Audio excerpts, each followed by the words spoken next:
channel. In my last video, I have explained about two major types of chemical reactions, that are combination reaction and decomposition reaction. In today's session, we are going to learn about third type of reaction, that is displacement reaction. So let's get into it. The definition of displacement reaction is, it is a reaction in which a more reactive element displaces less reactive element from the compound to form its own compound. See here, there will be a compound and an element in the reactant side, and the free element, whatever free element we are having, that element will be more reactive than the element present in this compound. So it will displace that element from the compound and it will form its own compound. See here, I have mentioned here that mostly metals, means the here I have mentioned that a more reactive element.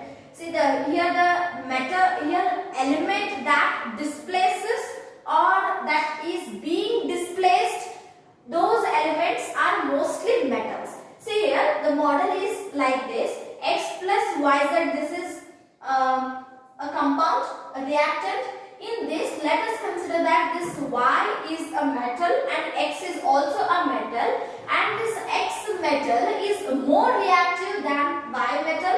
So it displaces, means it removes that Y from this compound and it goes and sits in the place of that Y. That means this X makes a reaction or bonding between Z and it will make a compound XZ. And that Y, it will come out and it will be alone, or we can say that it will remain as an element. So this is the model for this one.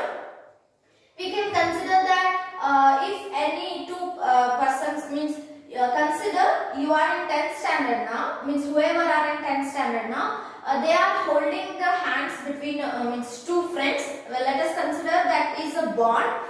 If your father comes and tries to break the bond, they can easily, bond means if they try to separate your hands, then they can easily separate your hand. But if you consider a small child and tell him to separate your hands, then he cannot separate the hands. So that's the case here. Here the age or what is that, height, weight, that doesn't matter. Whatever the example just I give you now, what matters is the strength. Here X is having more strength, that is it's more reactive, so it can easily break the bond between these two elements and it will make its own compound, and it will come less reactive metal comes outside. So this is the case in this displacement reaction. And another thing is, it is irreversible reaction. After explaining you about an example, I will tell you how this is irreversible reaction.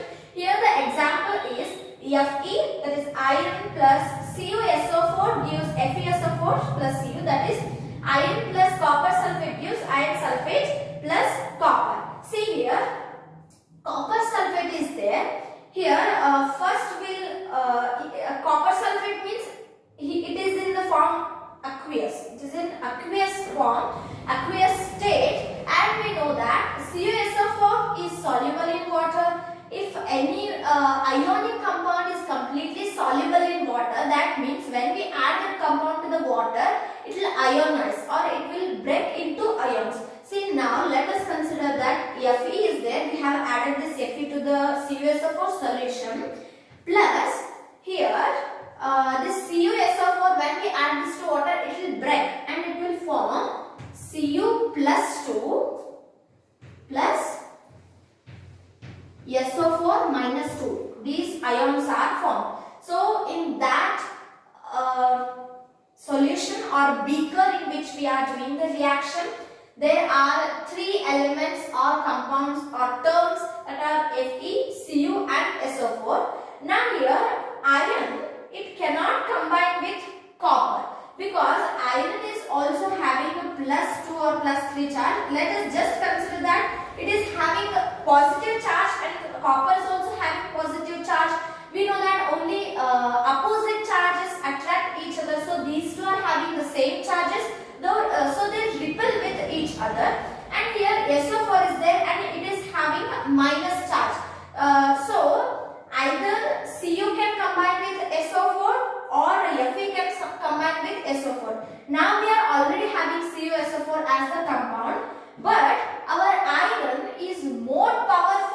than Cu.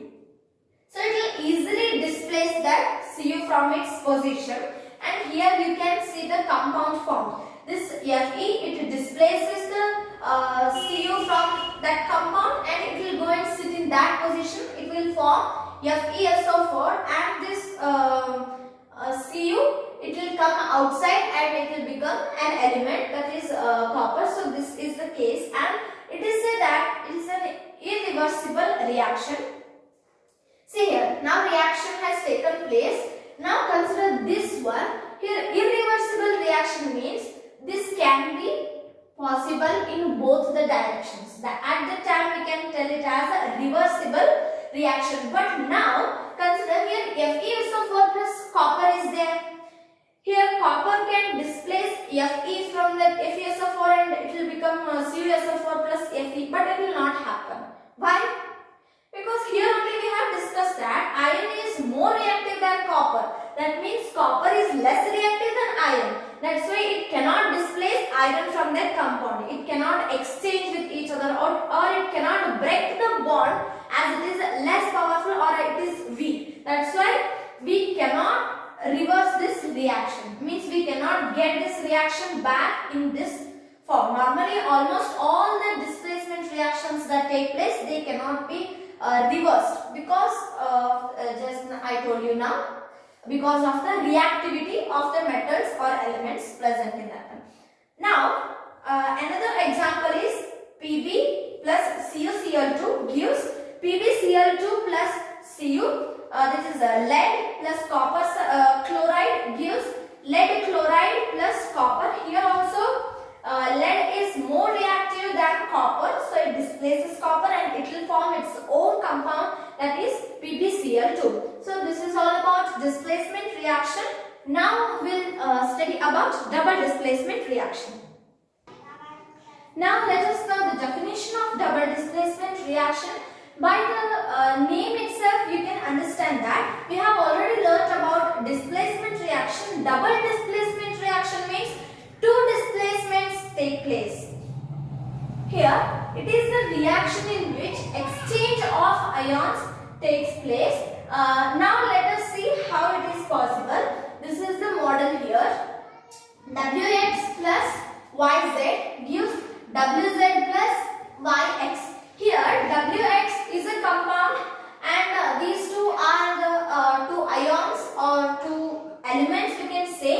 And whenever we have the two ions, the ion at the starting will be our metal. Now here metals are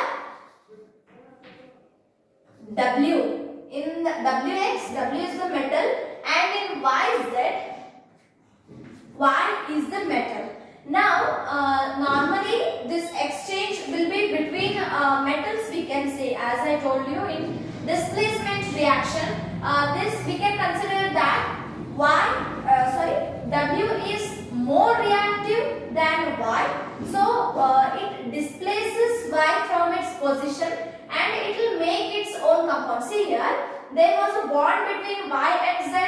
This W is more powerful than Y. That's why it wants to break the bond between them. So it breaks the bond between these two. Then Y and Z will become separate, and it will go and join with Z, which is having negative charge. So they'll form a compound, that is WZ.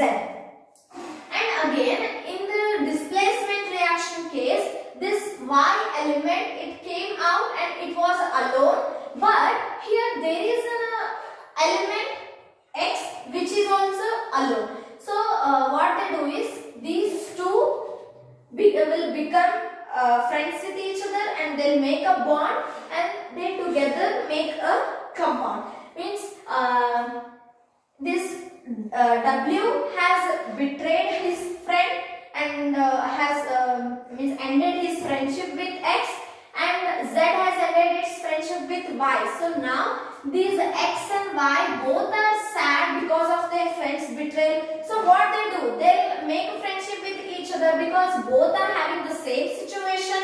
Both are having means they understand each other's situation. So what they do is they both of them together will make a a friendship. That is, they will make a bond and they will form a compound. So this is the difference between displacement and double displacement reaction.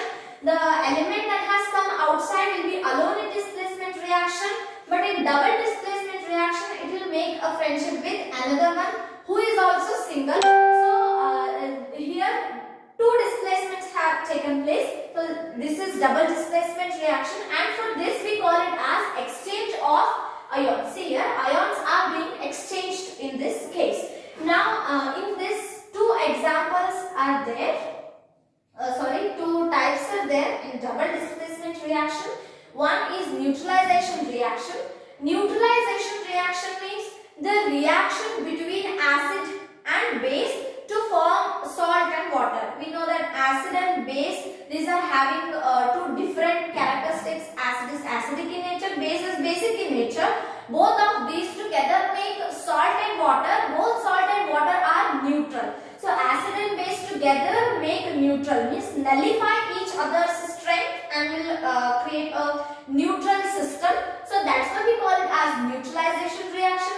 See here, HCl plus NaOH gives NaCl plus H2O, hydrochloric acid and sodium hydroxide. This is, by the name itself we can say that this is acid and this is base. Both of them together are making, water is compulsory in this case, but salt will be different. In this case the salt formed is sodium chloride and both of these are neutral. That's why it is known as neutralization reaction.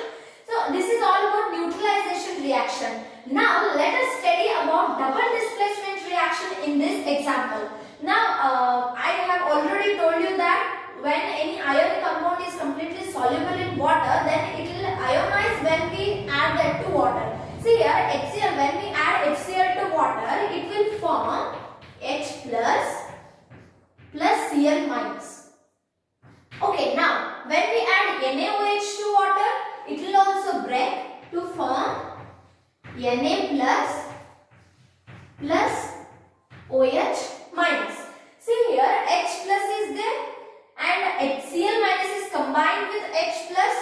Now this H plus doesn't want to make friendship with Cl minus. It is bored of its friendship. That's why it wants to make new friend. See here, it can make a new friend only out of these two ions, either Na plus or OH minus. But we know that the same charged ions repel each other and the opposite charges attract with each other. See here, H plus is there. It cannot again combine with Cl minus as it is bored, and it can also not combine with sodium as they are having same charge.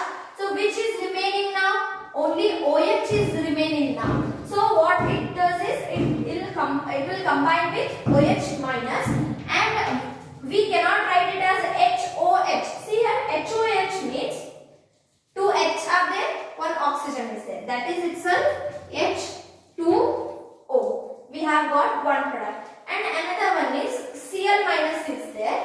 The only element that is remaining is Na, so it has to combine with Na. So Cl and Na will combine. Or if you consider that H and OH have not yet combined, then see here, Cl it will not combine again with H plus. It wants to make friendship with either of these two. See here, OH minus, if we consider OH minus, both are having negative sign, so they cannot combine with each other. Now the only element or ion that is remaining is Na, so Cl has to combine with Na. Like this, exchange of ions takes place. Here Cl and Na will combine with each other to form NaCl. So like this, exchange of ions takes place, and NaCl plus H2O will be the product by double displacement reaction. So next type of reaction is precipitation reaction. Na2SO4 aqueous plus BaCl to aqueous gives BaSO4 solid plus 2NaCl aqueous. See, sodium sulfate plus barium chloride gives barium sulfate plus sodium chloride. In this case, this is aqueous, means Na2SO4 it is soluble in water and it is in the dissolved form, and barium chloride is also in the dissolved form. When we mix that one, there will be complete liquid in the when the reaction takes place and when the products will be formed, at that time we see a compound or a salt that is settled down and that is precipitated in that beaker, and that is barium sulfate, because barium sulfate is not soluble in water. NaCl is soluble in water, so it will dissolve in water and it will make an aqueous solution. But here barium sulfate is not soluble in water, so that's why I have written solid here. That means it will settle down at the bottom, and for this salt which is settled down, for this we will call it as PPT. This is not PowerPoint presentation. PPT means here it is precipitation reaction in which the compound or salt is settled down, that is known as precipitate. So this is also same here, means double displacement reaction. Similarly, like this we can also form these in the form of ions, and here Na cannot combine with Ba because having same charge, so it will combine with Cl to form NaCl, and SO4 and Ba, these two are having different charges, so they combine with each other to form barium sulfate. So this will be both our precipitation reaction and double displacement reaction. So friends, this is all for today, and also for this chapter 1. I'll try to make more and more videos on all the subjects as much as possible. So please, if you like these videos, like, share, comment and subscribe to my YouTube channel. If you have not seen the part 1 of this types of chemical reactions and also the video of balancing of chemical reactions, you can see those 2 videos. I have already added them in the description. Please go and watch them, and also subscribe to my YouTube channel and click the bell icon to get more and more videos. Whenever I upload the videos, it will definitely reach you within 1 second. So please keep supporting me. Thank you.